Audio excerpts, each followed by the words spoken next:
नमस्कार, मी राहुल कुलकर्णी. NDTVमध्ये तुमचं स्वागत आहे. गोष्टी जरा सोप्याच करून समजून घेऊ, कारण जगच सध्या हा विचार करतंय की हा आपल्या अहमदाबादमध्ये जो अपघात झाला आहे बोईंगचा, तो नेमका झाला कसा. आणि कॉकपिट आहे आभासी पद्धतीचं, आणि स्क्वॉड्रन लीडर असलेले अभय परांजपे सर आपल्यासोबत आहेत. सर, सोप्यापासून सुरुवात करू. बरं, सोपी ही सुरुवात आहे की तुमचं असं मत आहे की इतक्यात ते सांगणं फार कठीण आहे की कसा झाला अपघात. अगदी बरोबर.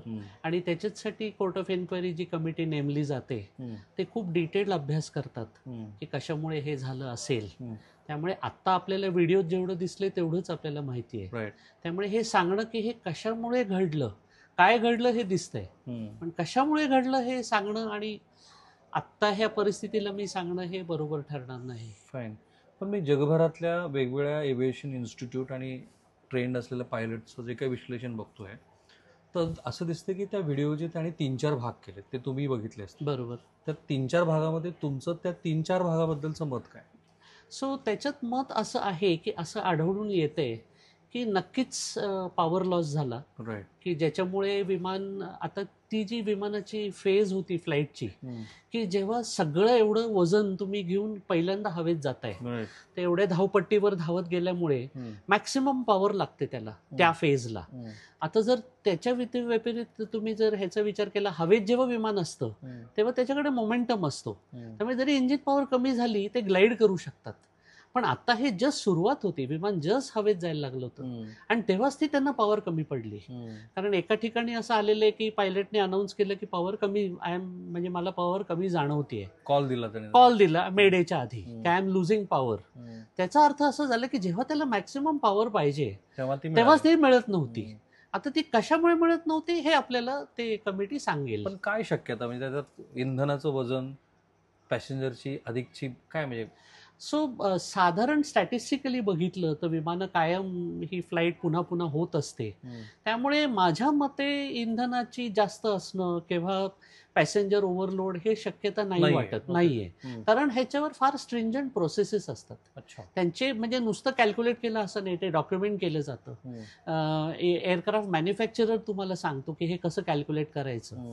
आणि हे फक्त पायलट एकटा करतो असं नाही, हे एक टीम असते, टीमवर्क असते, की ज्याच्यामध्ये ज्यांनी लोड केलंय सामान तो सांगतो किती लोड केलंय, कुठे ठेवलंय, आणि हा सगळा डेटा पायलटला देऊन, आणि हल्लीच्या आधुनिक विमानांमध्ये जे आत्ताचं विमान त्यातलं एक आहे फारच अत्याधुनिक आहे, तर त्याच्यामध्ये कॉम्प्युटर सगळं हे कॅल्क्युलेट करतात. ह्या सगळ्याच्या बेसिसवर मला तरी असं वाटत नाही की हे ओव्हरलोडिंग किंवा ह्याचा प्रकार आहे. दुसरी गोष्ट हे का वाटतं की बरेच वेळेला ओव्हरलोडिंगच्या वेळेला असं बघण्यात आलंय की तेव्हा विमान जेव्हा पडतं तेव्हा नोज डाऊन खाली जातं, वेरेज हे नोज डाऊन नाही गेलेलं. त्यामुळे मला अशी शक्यता कमी वाटते ओव्हरलोडिंग. पण आता आपण ही अहमदाबादचीच विमानपट्टी तयार केली, एकदा हे आपण आभासी पद्धतीने विमान उडूया आणि मग तुम्ही साध्या साध्या प्रश्नाची उत्तर देत राहा. सुरुवात करूया. तर हे जरा आपल्या प्रेक्षकांना सांगा की ह्याची काय, म्हणजे आता मी एक काम करतो, आता जसं आपलं मी थोडंसं कारशी कम्पेअर करतो म्हणजे समजायला सोपं होईल. तर आपण जेव्हा कार हलवतो किंवा कार पहिल्यांदा सुरू करतो तेव्हा हे वरचं पॅनल इथे वापरलं जातं विमान इंजिन सुरू करायला. त्याच्यानंतर विमान रनवेवर येतं आणि जेव्हा धावपट्टीवर धावायला लागतं, जेव्हा जोर पकडतं, जसं आपण कारमध्ये ऍक्सेलरेटर दाबतो तेव्हा हा आहे विमानाचा ऍक्सेलरेटर, ज्याला थ्रॉटल म्हणतात. तर हे एका इंजिनचं आहे, हे दुसऱ्या इंजिनचं आहे, डावं आणि उजवं. तर हे जेव्हा पुढे केलं जातं तेव्हा इंजिनचा स्पीड वाढतो, आणि इंजिनचा स्पीड फुल वाढला की ऍक्सेलरेट व्हायला लागतं. आपण जेव्हा विमानातनं जातो तेव्हा आपल्याला आवाज येतो बघा इंजिनचा की त्याचं स्पीड वाढला, आणि मग ती धावपट्टीवर धावायला लागतं. सो विमानाचं जर तुम्ही ऍक्सेलरेटर म्हटलं तर हे विमानाचं ऍक्सेलरेटर. नंतर विमान हवेत जाण्याकरता त्याच्याकडे एक कंट्रोल कॉलम असतो जो की तो मागे ओढतो. आता हे दुसरं असल्यामुळे हे इथे वापरलं गेलंय, पण ते जे विमान होतं त्याच्यामध्ये जसं आपलं स्टेअरिंग व्हील असतं, पण कार तर जमिनीवरच राहते, इथे हवेत जाण्याकरता ते मागे ओढलं जातं. आता हे कधी मागे ओढलं जातं तेव्हा वैमानिक ह्याच्याकडे लक्ष ठेवून असतात की विमानाची गती किती आहे. ही गतीचं आहे, हे गतीचं आहे. तर ह्याच्यामुळे स्पीडोमीटर आहे, आणि बाकी पण गोष्टी आहेत. Right. स्पीडोमीटर आहे, उंची किती आहे, हे सगळं इथे बघितलं जातं. Fine. तर तुम्ही जो प्रश्न विचारला होता की वजन आणि हे, हो. तर त्या वजनाप्रमाणे हे ठरतं हम्म. की आज टेम्परेचर किती आहे, हम्म. आज विमानाचं वजन किती आहे हम्म. आणि धावपट्टी किती आहे, हम्म. त्याप्रमाणे किती वेगावर मला विमान हवेत न्यायचं आहे, Great. हे सगळं कॅल्क्युलेट केलं जातं. म्हणजे हे अंदाज नसतो, तो समोर डिस्प्लेच होतो बरं. आणि त्याला टेक ऑफच्या आधी माहित असतं की इतका वेग झाला की मग मी ते विमान वर नेऊ शकतो हवेत. फाईन. मग त्याचा अर्थ असा हो, की त्या वैमानिकाला हे माहिती होतं की आपल्या विमानामध्ये वजन किती आहे, बरोबर बरोबर, आणि बरोबर. ज्या वेळेला थ्रॉटल पहिल्यांदा पुश केलं बरोबर तेव्हाच त्याला अंदाज आला असणार आहे की नेमक्या विमानात काय आहे. बरोबर. हे टेक ऑफच्या आधीची गोष्ट आहे, हो बरोबर ना. हो म्हणजे हा प्रश्न निकाली निघाला, हा वजनाचा प्रश्न इथे निकाली निकाली निघाला. बरोबर बरोबर. बरोबर. आपण थोडस एक आभासी पद्धतीने सुरुवात करू. हो हो आणि मग तुम्ही जे म्हणाल की नोज डाऊन होऊन दिसलेलं नाहीये, हो हो हो तर हो. त्याचा अर्थ काय? हा, तर नोज डाऊन म्हणजे तुम्ही जर नाक बघितलं त्याचं, हम्म. तर बरेच वेळेला असं होतं की ते नाक खाली जातं विमानाचं. हम्म. इथे काय झालंय, ते नाक वरच राहिलंय हम्म. आणि विमान असं न पडता हे असं पडत गेलंय, हो, असं एकदम असं खाली पडत वर. गेलंय. Right. म्हणजे नाक वरच राहिलंय, हम्म. कारण त्याची पॉवर कमी होत गेली, ते चढूच नाही शकलं पण हवेमध्ये, असं का झालं असावं? कारण पॉवर कमी झाली. Correct. जे पायलटनी कन्फर्म केलंय. राईट. आता पॉवर का कमी झाली? पॉवर सुरुवातीला कमी असती तर ते विमान धावपट्टीवर धावूच नसतं शकलं. बरोबर. ज्या अर्थी ते धावपट्टीवर धावलं, हम्म. जेव्हा हे धावपट्टीवर धावतं तेव्हा दोघं जण असतात, हम्म. तेव्हा त्यातला एक ठरतं की कोण आज मी उडवणार आहे. हम्म. तर दुसरा अच्छा. पायलट, हो, को पायलट आणि पायलट पायलट दोघेही आधी उडवू ठरवतात. शकतात. ओके, हो, आणि ते आपसात ठरवतात की कोण उडवणार आहे. हम्म. जो कॅप्टन असतो तो सिनियर असतो, हम्म. पण तो पायलटला पण चान्स देतो की तुला पण प्रॅक्टिस व्हायला पाहिजे. हम्म. तर त्याच्यामध्ये जो उडवत असतो हम्म. ते ठरलेलं असतं, म्हणजे असं ते डिसिजन बनलेला असतो. तर जो हवेत नेणार विमान, दुसरा जो पायलट असतो तो त्याला तोंडाने कॉल आउट करतो स्पीड. राईट. म्हणजे 100 आले, 120 झाले, Right. 170 झाले, हा. 180 झाले, आता वर ओढ. आणि हे सगळं रेकॉर्ड होतं. हे सगळं रेकॉर्ड होतं कॉकपिट व्हॉइस Correct. रेकॉर्डर. आणि ते खाली पण नंतर तुम्हाला त्याचा जर व्हॉइस रेकॉर्डर तुम्ही काढला येस, तर नेमकं त्या विमानात काय झालं आहे ते येस, कळू ते शकतं. कळू शकतं. हे दुसरं इन्स्ट्रुमेंट आहे. पहिला तुमचा जो हा आहे तो हा जो इन्स्ट्रुमेंट आहे, हा हा. विमानामध्ये 2 इन्स्ट्रुमेंट असतात, करेक्ट. ज्याला ब्लॅक बॉक्स नावाने खूप Obviously. फेमस आहे.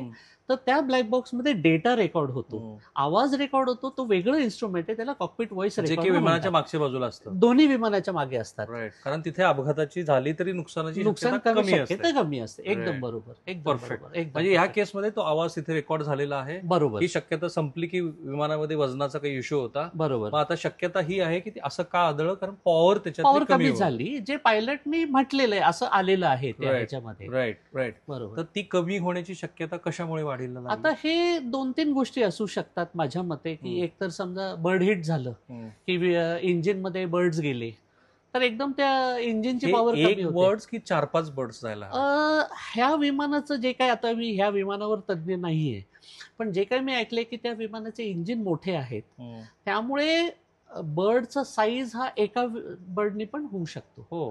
पण ते किती एका बर्डने स्पीड, 2 विमानाचं इंजिन नाही, एका बर्डनी नाही, एका इंजिन एक बर्ड.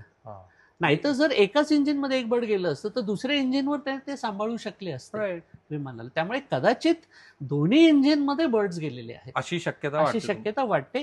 ह्याचं एक उदाहरण म्हणजे आपल्याकडे सली सिनेमा आला होता, हम्म. ज्याच्यामध्ये अमेरिकेत त्यांनी नदीवर विमान उतरवलं. हो. त्याच्यामध्ये त्या दोन्ही इंजिन मध्ये 2 बर्ड्स गेले होते, हा.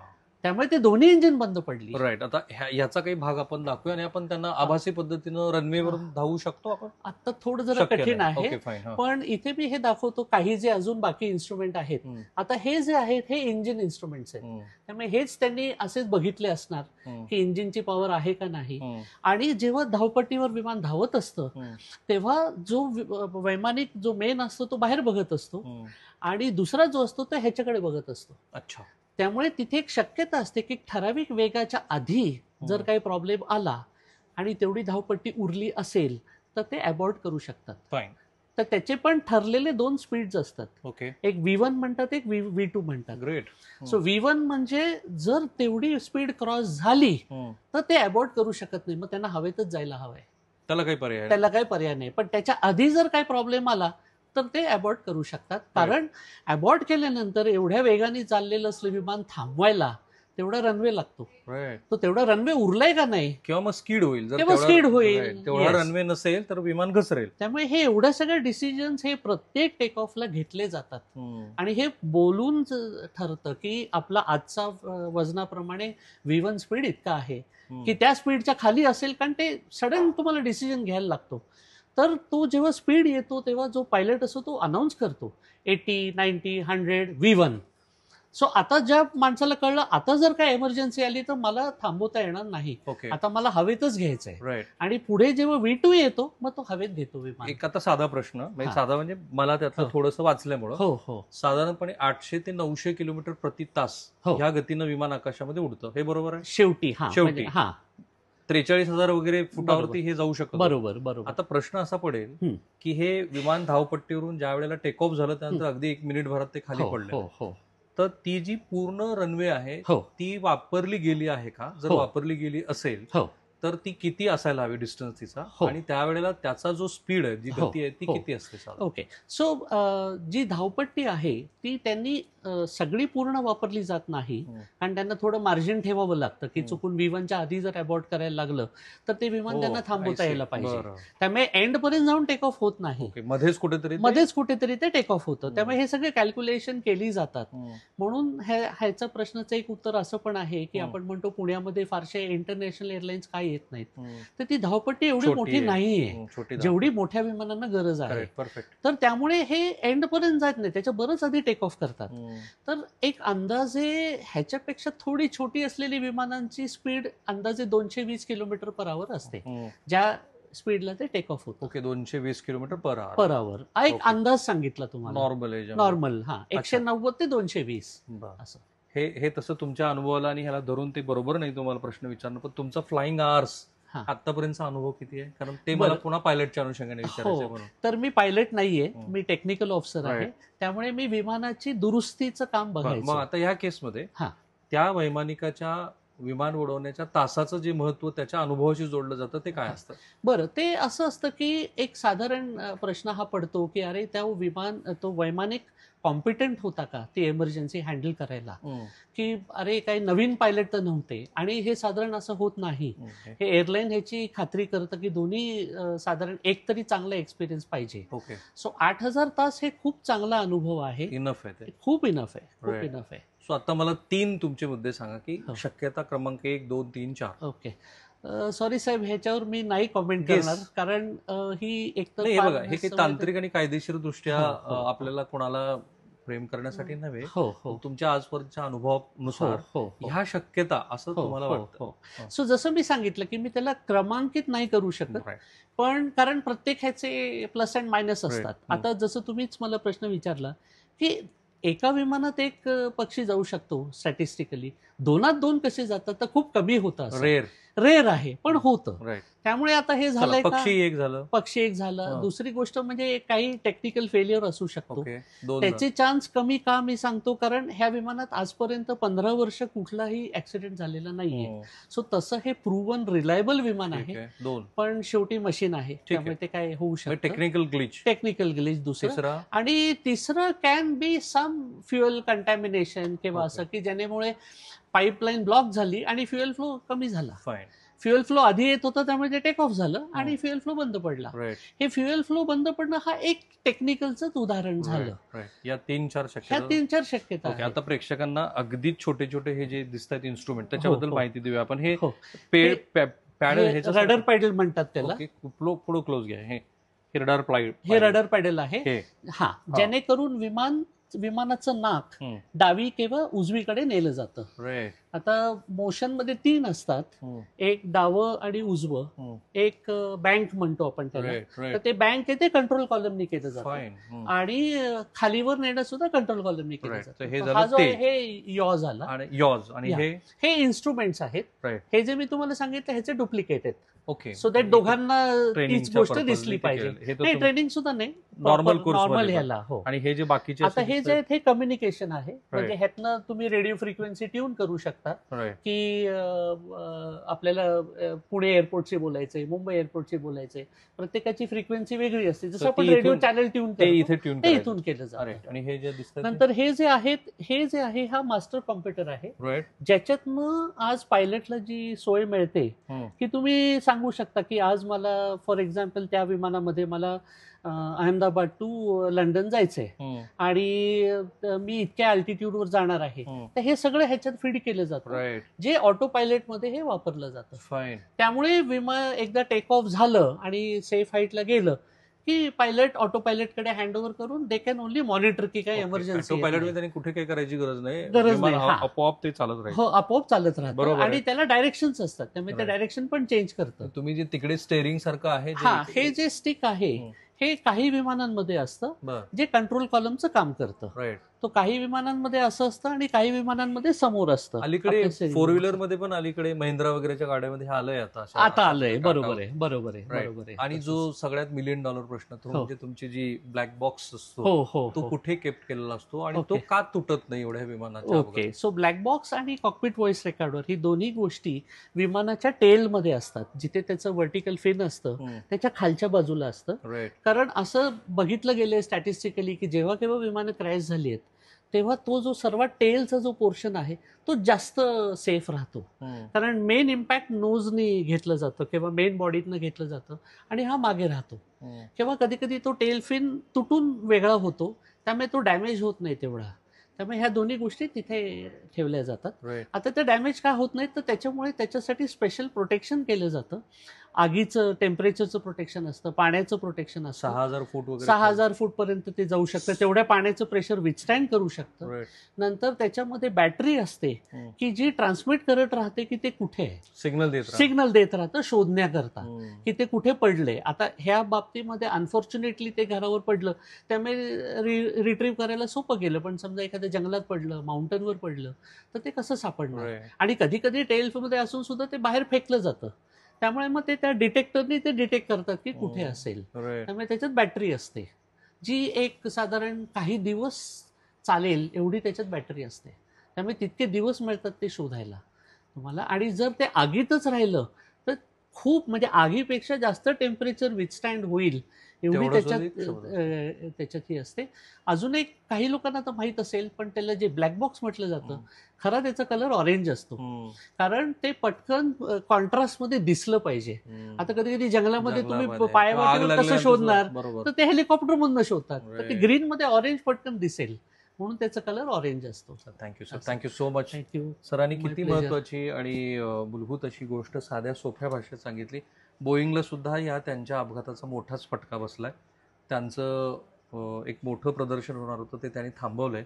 भारतात जेवढी त्यांची विमानं आहेत त्या सगळ्या विमानांची चौकशी करण्याचं सरकारनं ठरवलंय. ते 14 मुद्दे पण दिलेले आहेत. हा अपघात खरोखर दुर्दैवी आहे. विशेषतः आपल्याकडे आता डोमेस्टिक पातळीवरती सुद्धा प्रवाशांची संख्या मोठ्या प्रमाणामध्ये वाढते आणि अशा वेळेला असा आणि एवढ्या मोठ्या स्केलचा अपघात होणं हे काही भारतीय ह्या सगळ्या वाढत्या प्रवाशाच्या संख्येच्या दृष्टीने फारसं चांगलं नाही आहे. सरकार अर्थात योग्य ती काळजी घेतच आहे आणि येत्या काही दिवसामध्ये ह्या संदर्भातले तपशील बरेचसे बाहेर येतील. पण एक मुद्दा जरूर आहे आणि ते लक्षात घ्या, आपल्याला फार चर्चा करण्याची सवय आहे आणि ती चांगली आहे लोकशाहीसाठी गोष्ट, पण लगेचच दहशतवादी संदर्भ जोडणं, तो स्फोट झाला आणि कोणीतरी घडवून आणलाय असं म्हणणं हे साफ चुकीचं आहे या क्षणापर्यंत तरी.